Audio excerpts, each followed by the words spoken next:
E anunciamos então a nossa terceira palestrante, Tânia Serra Azul.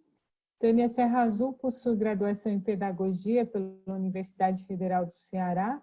Ela é mestre em Educação Brasileira pela Universidade Federal do Ceará e doutora em Educação Brasileira pela mesma universidade. Tem pós-doutorado em Educação pela Universidade do Porto, Portugal, vinculada à Faculdade de Psicologia e Ciências da Educação, no âmbito de formação de professores. É pesquisadora do EIP-UP, professora adjunta da Universidade Estadual do Ceará, com experiência na área de educação e formação de professores, no setor de práticas de ensino. Como pesquisadora, atua nas seguintes linhas: trabalho e educação, praxis docente, economia, política, sociabilidade e educação. Também desenvolve pesquisas na área de educação infantil e formação docente. Professora Tânia, a palavra é sua. Olá, boa tarde a todas e a todos. Gostaria de iniciar socializando o meu imenso prazer e honra em estar em tempos tão difíceis, né, de afastamento e isolamento social, de estar podendo trocar experiências com pessoas que estão juntas conosco, né, nesse lado progressista das lutas sociais. Parabenizar o evento pela escolha da temática, pela posição de luta e resistência em tempos de necropolítica e de afastamento social. Muitíssimo obrigada. Gostaria também de saudar a todos e todas, né, os professores e professoras aqui presentes e que estão contribuindo com o debate, como também dizer um oi, um olá, uma boa tarde aos ouvintes, aos participantes. Então, tentando ultrapassar, não é, as barreiras dessa ferramenta virtual que nos desconcentra, que nos traz novos desafios nessa trincheira, eu organizei um texto para ir tentando conversar melhor. Então, é fato que experienciamos um tempo inequivocamente atravessado pelo autoritarismo. Essa é a situação, o cenário brasileiro, de conservadorismo e ameaça aos que lutam, aos que resistem. O que vemos, né, diante do cenário brasileiro é o fenômeno do fascismo, que avança deliberadamente pelo continente, não só brasileiro, como americano. E aí, estes elegem, né, como foco, como alvo privilegiado, pobres, indígenas, negros, imigrantes, mulheres e a população LGBT. A luta por dignidade, por justiça social, nesse tempo, no nosso tempo, no tempo presente, né, a luta por melhores condições de existência é mais do que nunca criminalizada. É fato que a criminalização das lutas não é digamos assim, não aconteceu pela primeira vez no governo Bolsonaro, mas ela é, de fato, uma bandeira, né? Ela é agudizada, né? O que agudiza as contradições e conflitos entre as classes. Aqueles, né, nossos companheiros e companheiras, né, lutadores do povo, que ousam lutar e resistir contra toda e qualquer forma de miséria e exploração secularmente aprofundadas, sofrem, no tempo de hoje, perseguições, ameaças, intimidação e morte. Isso é muito preocupante. Este é o cenário brasileiro, né? Então, em contexto dessa crise avassaladora, sanitária, que nos mata, nos separa, nos confina, nos isola e nos torna vulneráveis física e psicologicamente, ainda enfrentamos o descaso público, a necropolítica, e somos obrigados a conviver e engolir com a escória da humanidade e da vida política. E isso é muito problemático, né, nesse turvo horizonte que nós conseguimos vislumbrar. É claro que não é o fim da história, mas é problemático. E é preciso reorganizar e reestruturar, né, nossas linhas de ação e de resistência. Por isso eu elogio tanto esse seminário, onde nós podemos estar debatendo e socializando, e quem sabe, né, sem ser pretensiosa, apontar saídas. Porque o que conseguimos vislumbrar São privatizações em larga escala, o aumento significativo e progressivo da miséria, reformas que aniquilam direitos históricos e mergulham a população numa instabilidade econômica sem precedentes, além de morte e perseguição aos lutadores do povo. Nós vivenciamos atualmente no Brasil as instâncias republicanas em dramática vulnerabilidade. Servidores públicos e instituições públicas são atacados e desrespeitadas. Aqui no Ceará, por exemplo, nós vivemos verdadeiros regimes de exceção dentro das universidades federais, onde professores e professoras são deliberadamente atacados em sua liberdade de cátedra, sofrem processos administrativos, são encaminhados à Polícia Federal por exemplo, estarem participando de manifestações contra a reforma da Previdência e naqueles movimentos que aconteceram todos pela educação. Nossas instituições públicas estão sendo atacadas e desrespeitadas no campo político, os professores violados em autonomia e liberdade de cátedra, e outra situação bem dramática é a laicidade do Estado sob prova, né? E aí a situação, ela consegue ter, né, capilaridade por todas as instâncias da vida em sociedade. Fogo criminoso na Amazônia e no Pantanal, afetando fauna, flora e os povos da floresta. Derramamento duvidoso e criminoso de óleo no litoral nordestino, espalhando morte e falência às populações litorâneas, ainda com pouquíssima possibilidade de reinvenção. A nossa população litorânea no Nordeste, que foi atingida pelo óleo e depois largamente atingida por esse processo de pandemia, né? O corte no turismo, né? E nas condições materiais de existência, tem trazido ainda mais instabilidade econômica e política, né? E, infelizmente, uma ameaça de ruptura o tempo inteiro, né, com a Constituição e com os trâmites democráticos. Todavia, aqui estamos nós, né, nesses espaços de crítica radical a esse cenário ultraliberal, onde estamos aqui tentando resistir, construir.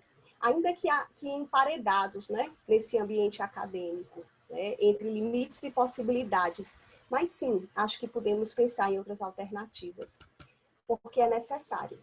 É necessário a gente não se render ao fatalismo histórico, à inércia, né? A não compreender que esse é o fim da história.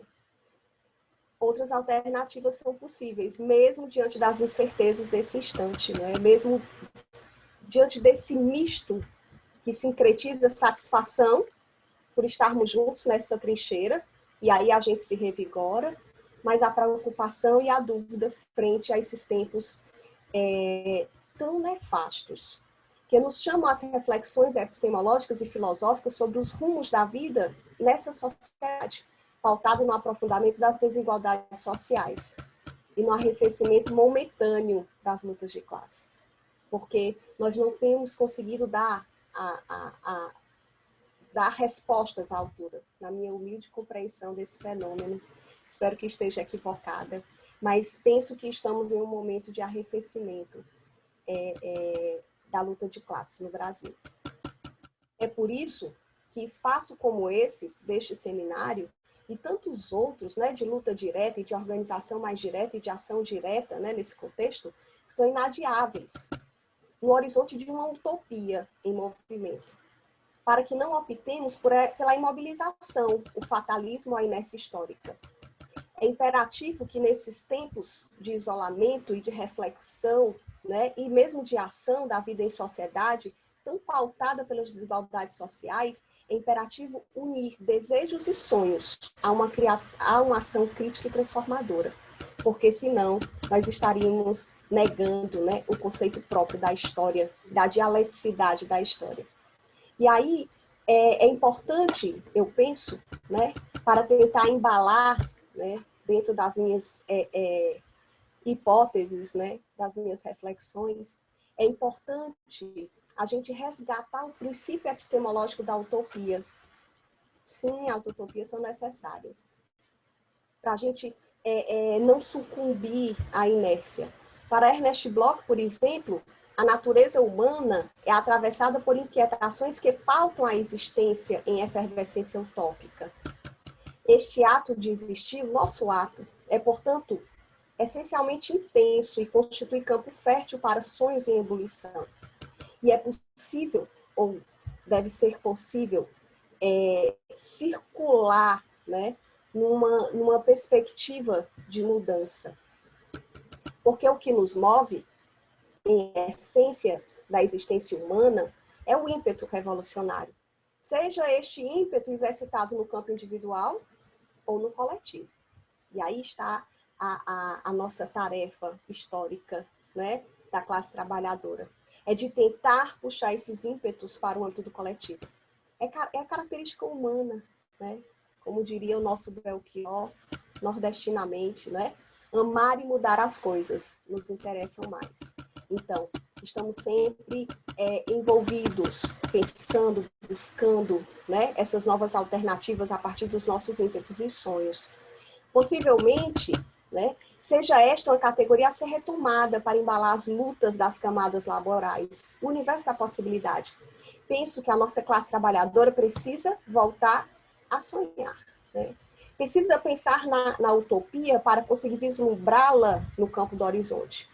Porque nós estamos completamente submersos na descrença, de uma forma geral. É claro que existem contradições nisso. Então, o universo da possibilidade e a aversão ao fatalismo histórico, não é, nos faz perceber que o modus operandi do capitalismo é de crises cíclicas, que se alternam, de acordo com as frações de classe que disputam a hegemonia do Estado burguês. Ou seja, as linhas de resistência, a luta popular é definidora desses complexos, desses processos. Então, é preciso apontar este nosso ímpeto para o cenário coletivo. Voltar às nossas bases, como nos ensina a ética marxista. Porque luta no singular é sinônimo de infertilidade, de estagnação. Centro dói no indivíduo. É imperativo exercitarmos a pluralização e a diversidade epistemológica desse conceito de luta e de luta de classes, para perceber que algumas coisas não podem ser. A fome não pode ser, a miséria não pode ser, o feminicídio não pode ser, o racismo não pode ser. É preciso a gente repensar, é preciso repensarmos a organização da luta em tempo de descrença e falta de esperança. E aí eu arrisco, né, trazer Paulo Freire, um educador brasileiro mais uma vez jogado ao exílio, no e pelo Brasil. Mais uma vez, Paulo Freire é colocado no exílio. Nessa alternância, né, cíclica do capitalismo brasileiro, que vai se alternando entre governos de viés progressista e desenvolvimentistas e governos de viés ultraliberais e autoritários. E Paulo Freire, ele falava da esperança, né, do retorno à luta como uma forma mais efetiva e menos fragmentada, no sentido de esperançar. Esperançar como um imperativo ontológico, de acreditar. E, portanto, é um imperativo histórico. Afinal, não é interessante cultivar essa desesperança que nos imobiliza, fazendo crer na inércia histórica. Pelo contrário, a nossa proposta precisa ser uni-la em ação crítica e transformadora. Afinal, e aí bem disse Paulo Freire, abre aspas, a esperança é necessária, mas não é suficiente. Ela só não ganha a luta, mas sem ela, a luta fraqueja. Titubeia. Então, é preciso voltar, né, a falar em esperança, a apontar possibilidades, sair desse viés negacionista, nesse viés da descrença. E isso só aumenta nossas responsabilidades reais. Ao tempo em que precisamos estar atentos e fortes, né, ao tempo em que precisamos compreender, né, que o cenário brasileiro tem sido drasticamente atacado pela destituição de direitos historicamente consolidados. Mas é imperativo investirmos em relações de honestidade, solidariedade e emancipação humana. E aí eu trago um pouco de Gramsci, de Antônio Gramsci, que diz assim, é preciso atrair violentamente a atenção para o presente, do modo como ele é, se se quer transformá-lo. Vejam bem, pessimismo da inteligência, otimismo da vontade. é necessário subverter. Então, em meio ao colapso da saúde global, uma reflexão sobre a hierarquia social decorrente do sistema econômico vigente é necessário. E o professor Emile Sader, que me foi um prazer imenso ouvi-lo, tratou disso muito bem. Visto que, apesar do contágio da Covid ser democrático, as ações para superá-la não foi. Né? E aí se abriu o abismo, né, das desigualdades sociais entre as classes, de país para país, de região para região, de estado para estado dentro do Brasil. Muito menos a intensidade com a qual atingiu cada país e cada indivíduo. E aí essa situação díspara consegue demonstrar as lacunas seculares do capitalismo, as profundas contradições. O modelo capitalista dos últimos anos proporcionou uma estrutura global na qual o poder privado atua diretamente sobre as decisões políticas, resultando na mercadorização de elementos essenciais, como, por exemplo, o direito à saúde, à moradia, à educação. E aí, diante dessa atual crise sanitária e econômica, as consequências dessas farsas neoliberais afloram, ficam mais nítidas. E é preciso a gente politizar essa narrativa, fazer uma disputa de narrativa nesse contexto. No caso brasileiro, por exemplo, vivenciamos, né, esse cenário que me parece de aparente apatia, né, a gente não tem conseguido, as forças progressistas não têm conseguido reagir a essa estrutura à altura, a uma descrença nos conceitos de política e de representatividade. Mas é um momento inadiável historicamente para a gente reocupar essas narrativas, reconsiderar esses conceitos e reperceber. O sistema capitalista se compõe na teoria e na prática, né, na tentativa de aniquilamento dessas possibilidades. Mas é importantíssimo perceber que as contradições das desigualdades sociais devem, ou pelo menos deveriam, acarretar lutas de resistência. E aí é preciso observar que lutas são essas. Como, né, que observação é possível ser realizada a partir desse contexto, sem se apartar do contexto social, da cultura e da política. É fato que esse vírus que assolou o Brasil e o mundo trouxeram consequências sem precedentes, tá? Para as relações e a forma como o neoliberalismo se consolida. Ele passa a ser francamente questionado, nos trazendo o entendimento que ele não conseguiu dar resposta a essa crise. Não conseguiu. Logo, nós vimos uma drástica e dramática situação, por exemplo, diante dos discursos que eram contra o SUS, diante dos discursos que eram contra a ciência. Isso, rapidamente... Professora, né? 5 minutos. Ok. Isso pode ser drasticamente questionado. O que assistimos nesse contexto de pandemia, o aumento de desempregados, o aumento de pessoas desesperadas, famintas, fazem ruir, né, essa realidade. E aí mostrando claramente a dualidade ideológica nesse contexto, que agudiza esse cenário de crise. De um lado, os que continuam defendendo o capitalismo porque se beneficiam dele. Por outro lado, aqueles que pensam que se beneficiam. E ainda temos um terceiro movimento, que somos nós, que estamos tentando resistir, né, a todo esse formato.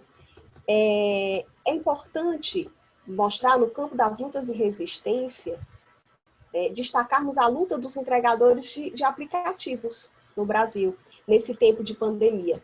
Eles trouxeram A superfície é uma realidade baseada na superexploração do trabalho, remuneração baixa e nenhum direito trabalhista.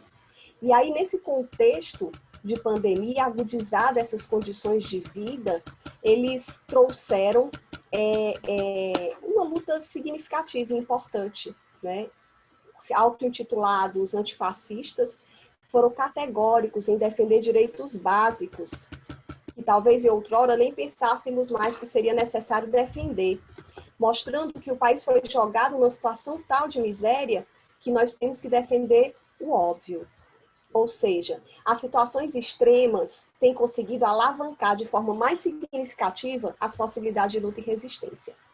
É importante entendermos nesse contexto que o capitalismo, né, a partir dessas novas experiências, tem trazido também outros movimentos sociais, outras trincheiras de luta. E o governo Bolsonaro, representado por Paulo Guedes, é explicitamente contra todas essas garantias, tratadas falaciosamente como distorção do bom funcionamento da economia. Né? Trata-se de um neoliberalismo radical que desconstrói as garantias, enquanto um setor muito restrito ainda as tem. É por isso que eu termino minha fala dizendo que a crise do neoliberalismo brasileiro, a versão brasileira, é uma crise mundial e que a resistência dos trabalhadores também. É isso. Obrigada.